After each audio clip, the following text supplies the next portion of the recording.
ఏంట్రా కృష్ణ, నువ్వేదో ఆ ఇంటికి వారసుడిలాగా మా కంపెనీ మా వాళ్ళు అని భలే కలిపేసుకుంటున్నావుగా.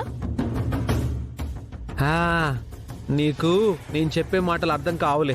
అవును, నీ మాటలు అర్థం కావు, నువ్వు అర్థం కావు. కానీ నవ్వెనకాల పడుతూ నన్ను ఇబ్బంది పెడుతూ నవ్వెనకే తిరుగుతావు. ఓ పంచే సత్య, మన ఊరికెళ్ళిపోదాం పద. మేము నీతో పాటు అక్కడికి వచ్చేస్తాం.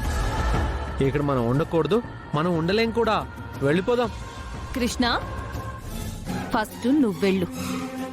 నా పని అయిపోగానే నేను కూడా వచ్చేస్తాను. లేదు, నేను వెళ్తే నీతో పాటే వెళ్తాను, లేకపోతే నీతో పాటు ఇక్కడే ఉంటాను. నువ్వు ఎక్కడుంటే నేను అక్కడే ఉంటా. అవునులే, విక్రమార్కుడికి బేతాళుడు ఎలాగో నువ్వు నాకు అలాగే నన్ను పట్టుకుని వదలట్లేదు. చూడు కృష్ణ, ఇవాళ నువ్వే చూసావు కదా, లహరి పాపని ఆ ఫణి కొట్టడానికి చెయ్యెత్తాడు. సమయానికి నేను ఆపాను కాబట్టి సరిపోయింది. ఆ ఫణిగాడు చాలా బ్యాడ్ బాయ్. ఎన్నిసార్లు చెప్పినా నీకు అర్థం కావట్లేదు. నువ్వు వాడి మాట వినకు, వాడికి సపోర్ట్ చేయకు. మళ్ళీ మొదలు పెట్టావా పురాణం? రే కృష్ణ, నా మాట విను. చక్కగా ఇక్కడి నుంచి ఊరెళ్ళు. నీకక్కడ ఇల్లు కూడా ఉంది. వీళ్లతో నువ్వు లహరి పాప మాటలు పడాల్సిన అవసరం అంతకంటే లేదు. నువ్వెళ్ళిపోరా. నేను వెళ్ళను. నాతో పాటు నువ్వు వస్తానంటే చెప్పు, నీతో పాటు నేను ఊరికొస్తా. కృష్ణ, నువ్వెలాంటి వాడివంటే చెప్పు కంటుకున్న బబుల్ గమ్ లాంటి వాడివిరా. నిన్ను వదిలించుకోలేవు, నువ్వు నన్ను వదలవు.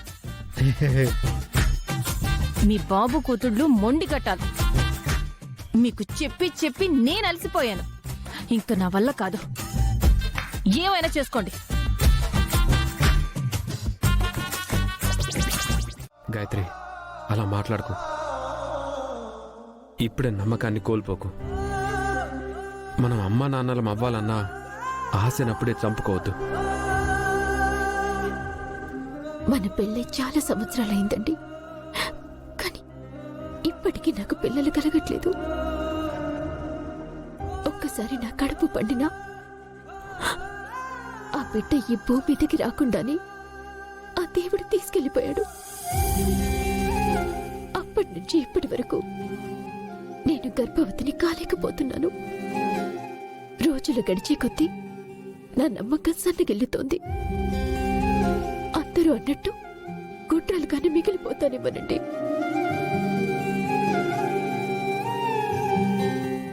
బాధపడకు గాయత్రి. ఎవరో ఏదో అంటే నువ్వెందుకు ఏడుస్తున్నావు? నా గాయత్రి అయితే ఇలా ఏడవదు, ఎదురు తిరుగుతుంది. తనని మాటలు అన్న వాళ్ళని ఎదిరిస్తుంది, అంతేకాని ఇలా చిన్నపిల్లలా ఏడవదు. నన్ను నాన్న మాటలు అన్న వాళ్ళని తిరిగి అనాలని నాకు ఉందండి, కానీ వాళ్ళన్న మాటల్లో కూడా నిజం ఉందని నేను మాట్లాడలేక ఆగిపోతున్నాను. నిజమా? ఏం నిజం గాయత్రి? కొంతమందికి పిల్లలు కొంచెం లేటుగా పుడతారు, కొంతమందికి వెంటనే పుడతారు. అలాగే మనకు కూడా లేటుగా పుడతారేమో. ఏమోనండి, మా అక్క పరిస్థితి నా పరిస్థితి ఒకేలా ఉంది.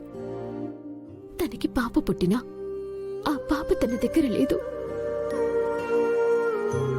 నాకేమో పిల్లలే పుట్టడం లేదు.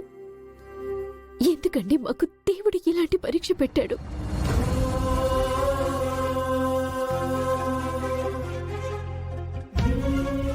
అమ్మా గాయత్రి, నువ్వు బాధపడకమ్మా. నవ్విన నాపచేనే పండుతుందంటారు. అలాగే నిన్ను మాటలన్న వాళ్ళందరికీ నోళ్లు పడిపోయేలాగా నువ్వు త్వరలోనే తల్లివవుతావమ్మా. అనంత్, గాయత్రికి పిల్లలు పుట్టాలంటే మీ ప్రయత్నంతో పాటు ఆ దేవుడి అనుగ్రహం కూడా ఉండాలి. ఎదురు గుడికి వెళ్ళిరండి. అలాగే అమ్మా, వీలు చూసుకొని వెళ్తాను. గాయత్రి, నువ్వు మాత్రం వీలు కుదిరినప్పుడల్లా గుడికి వెళ్ళి అర్చనలు అభిషేకాలు చేయించు. ఏవైనా దోషాలుంటే పోవచ్చు. అలాగే అత్తయ్య, మీరు చెప్పినట్టే చేస్తాను. అనంత్, తీసుకెళ్ళు. గాయత్రి పద. ఇప్పుడు అనంత్ గారు చెప్పాడు కదా, ఆర్ఎస్ ఇండస్ట్రీస్ గురించి ఎంక్వైరీ చేయమని. వాళ్ళ మీదైతే నాకు చాలా అనుమానం ఉంది. ఆ? అనుమానమా? ఏ విషయంలో? అమ్మవారి విగ్రహ విషయంలో వాళ్ళ ప్రమేయం ఉందని నాకు అనిపిస్తుంది. నీకు ఆ డౌట్ ఎందుకు వచ్చింది? నిన్న పంతులు గారు విగ్రహం తీసుకురమ్మన్నప్పుడు అనంత్ వాళ్ళ విగ్రహం తీసుకొచ్చారు కదా. అమ్మవారి విగ్రహాన్ని ఆ చైర్మన్ భార్య తీక్షణంగా చూడడం నేను చూశాను.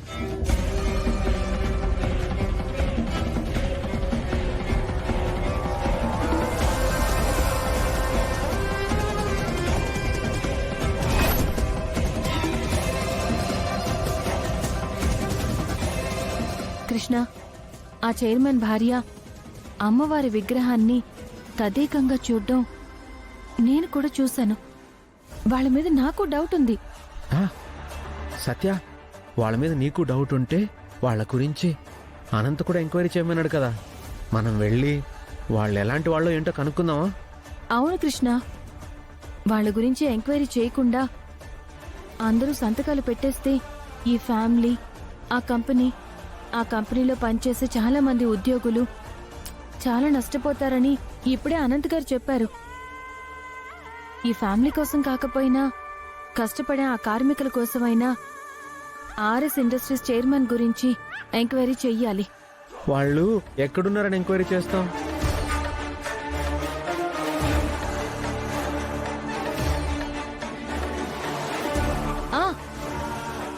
ఇంతకు ముందు వాళ్ళు వచ్చి వెళ్లేటప్పుడు జేఎస్ హోటల్స్ లో ఉంటామని చెప్పారు కదా, అక్కడికి వెళ్దామా? పద, ఇప్పుడే వెళ్దాం. సరే పద.